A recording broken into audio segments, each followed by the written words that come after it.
Hey guys, today we'll be going through the basic concepts of inheritance. These concepts are crucial in understanding the main concept of inheritance. हमारे course का एक major part है Mendelian inheritance और उसको समझने के लिए इन concept को समझना बहुत ज़रूरी है. सो फर्स्ट ऑफ ऑल हमारे पास है हेरिडिटी. आप लोगों ने ऑब्ज़र्व किया कि आप अपने पेरेंट्स के से मिलते हैं. लाइक आपके कुछ कैरेक्टरिस्टिक्स आपके पेरेंट्स जैसे हैं. So why do we resemble our family members? और for example same eye color कि हमारा जो eye color वो बिल्कुल अपने parents जैसा. Like I have brown eyes and my parents have brown eyes.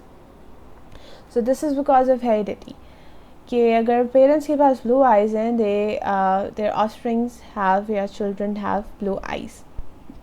So this is mainly because of heredity. Secondly, we have variations. हम exactly अपने parents की तरह नहीं लगते. There are some kind of variations कि हम किसी न किसी एस्पेक्ट में उनसे डिफ़र करते हैं. तो फॉर एग्जांपल हम लोग आई कलर्स की एग्जांपल लेते हैं कि पेरेंट्स हैव ब्लू आइज़ और their child offspring have grey eyes.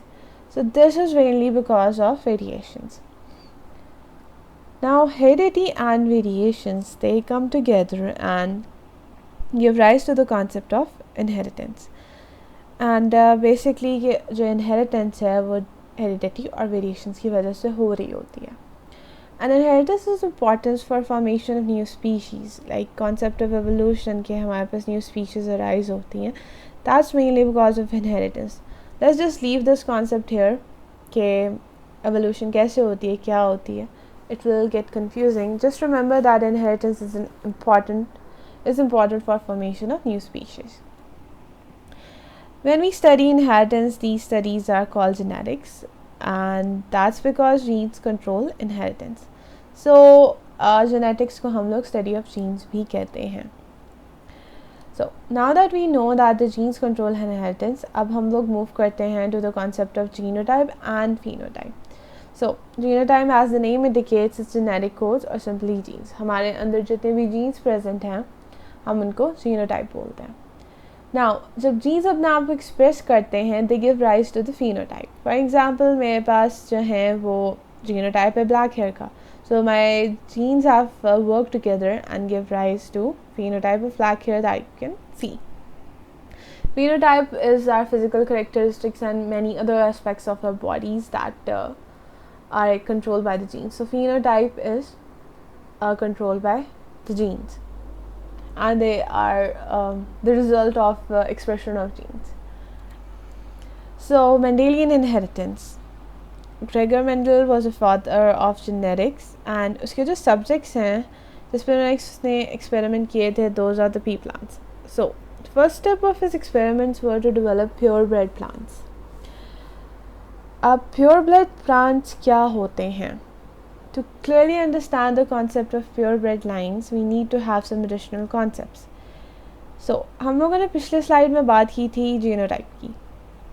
So, genotypes are the genes that we carry, और हर जीन का एक स्पेसिफिक एलील होता है. एक या दो, मतलब दो या दो से ज़्यादा एलील्स होते हैं. एलील्स होते क्या हैं? They are variants of genes. Some genes have 2 alleles, others might have more. लेकिन अभी हम लोग we'll just stick to 2 alleles. That might get confusing if we talk about the multiple alleles. So we have 2 sets of chromosomes. Like we've got 23 pairs of chromosomes, which means कि हमारे पास 2 copies हैं each chromosome की. Now similar to genes, say gene for eye color is present on the same location on both chromosomes. Like let's suppose मेरी drawing को ignore करें यहाँ पे कि these are same chromosomes और इन दोनों की सेम लोकेशन पे gene for eye colour present है. नाउ अब जो वेरिएंट होगा इस वाले क्रोमोसोम पे we'll call it allele 1, and यहाँ पे जो इसका वेरिएंट होगा we'll call it allele 2. So alleles are basic. Allele का कॉन्सेप्ट इसलिए है क्योंकि हमारे पास 2 सेट्स ऑफ क्रोमोसोम्स होते हैं. So now organisms are different based on the types of alleles, homozygous and heterozygous. अब homozygous जो organism होते हैं उनमें दोनों alleles सेम होते हैं. मतलब कि जो हमारे पास जीन यहाँ पे प्रेजेंट है आई कलर का, वो बिल्कुल सेम होगा जो जीन यहाँ पे प्रेजेंट है इस क्रोमोसोम पे. Like allele 1 would be similar to allele 2. और अब जहाँ पे कॉन्सेप्ट है हेटेरोजाइगस का, there are 2 different types of alleles. मतलब कि यहाँ पे जो एलील होगा allele 1, that would be different from the allele जो कि यहाँ पे प्रेजेंट होगा. जीन्स दोनों आई कलर के हैं, बट यहाँ पे जो जीन है वो डिफ़र कर रहा है. यहाँ पे जो जीन प्रेजेंट है आई कलर का, दोनों कोड आई कलर को ही कर रहे हैं यहाँ पे. So it's a different gene, मतलब it's a similar gene with a different type of a variant. So यहाँ पे हमारे पास capital A is a variant of the gene and small A is other variant of the gene.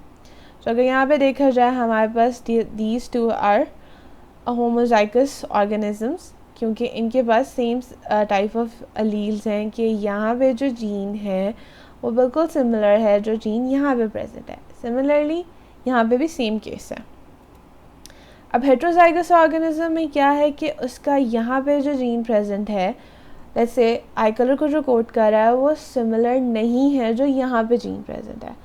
Though they are coding the eye colors, but there are variants present, like different alleles are present. So now back to the purebred plants. यहाँ पे basically purebred plants जो होते हैं, they are homozygotes, which leads offspring similar to itself upon fertilization. कि first of all एक purebred plant को 2 चीज़ें जो हैं, मतलब क्राइटेरिया में उसकी 2 चीज़ें होती हैं. फर्स्ट ऑफ ऑल कि it should be a homozygote, and जब उसको सेल्फ फर्टिलाइज कराया जाता है तो वो सिमिलर टाइप ऑफ मतलब पेरेंट्स से बिल्कुल सिमिलर होता है ऑफस्प्रिंग. अब self fertilization, you guys must be familiar with the concept of self pollination, कि जब एक प्लांट को पॉलिनेट करते हैं from pollens from the same plant, इसमें ये हो सकता है कि जो वो पॉलन है वो सेम ही फ्लावर का जो है वो ओवरीज को फर्टिलाइज कर जाए, या फिर उसी प्लांट पे कोई और फ्लावर है उसका जो है पोलन आके उसी प्लांट के किसी और फ्लावर को कर दे, क्या नाम है, पॉलिनेट. तो that would be self pollination. और अगर फॉर एग्जांपल हमारे पास प्योर ब्लीडिंग लाइंस नहीं है, उनको अचीव करने के लिए ये होता है कि आप बार बार सेल्फ फर्टिलाइज कराते हो उस प्लांट को, तो इवेंचुअली आपके पास एक प्योरब्रेड प्लांट आ जाता है. अब हम लोग मूव करते हैं to the concept of hybridisation.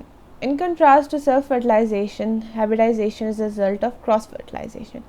इस केस में आप यहाँ पे सेल्फ फर्टिलाइजेशन नहीं होती, यहाँ पे जो है वो पॉलन दूसरे प्लांट से आ रहा होता है.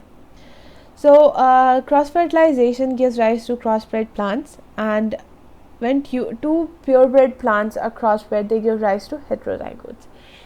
यहाँ पे ये वाला कॉन्सेप्ट इज़ रियली इम्पॉर्टेंट आगे इस चीज़ को समझने के लिए, कि जब टू प्योरब्रेड प्लांट्स, जब भी टू प्योरब्रेड प्लांट्स जो कि दो जो हमारे पास हैं होमोजाइगोट्स, यहाँ पे जब वो क्रॉस फर्टिलाइज होते हैं तो वो हेटेरोजाइगोट को राइज देते हैं.